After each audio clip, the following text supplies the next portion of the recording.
अरे पनिया मरन तुम बाम पोड़ा अरे दुबी मरन हरिया हाय कहाँ दुबी मरन हरिया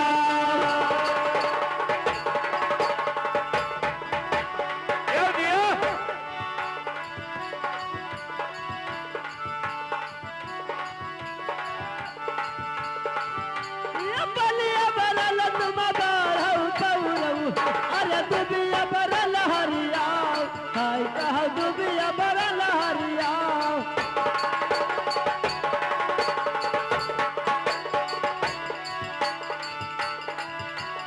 अरे दुबी मरन हरिया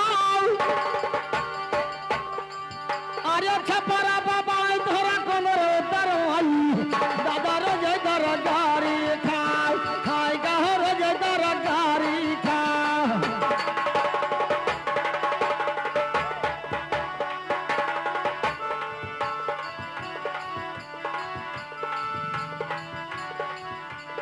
ये रोज तरकारी खाओ ये छपर बाबा तेरे कुंदन करैला रोज तरकारी खाओ खाए पिया रोज तरकारी खाओ हेलो। हाँ, वही तुम्हारे पुराने ऐसी कह गए यादव जी अमरहवा वाले, उनके तरफ से 10 रुपया पुरस्कार आया है और साथ में सोहर आया। कहत है तना नेक सोहर सुनाई जो जोन सबसे बिल्कुल देहाती सोहर हो सुनाई थी। मारो। अच्छा कैसे? अरे रामा रामा अगवा गाभले वंगिया पीछे रे तीरा भुजिया पीछे रे तीरा भुजिया हो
रुपया आवा सोहर सुनाओ केवट वही परवा कौन में उतरी हो।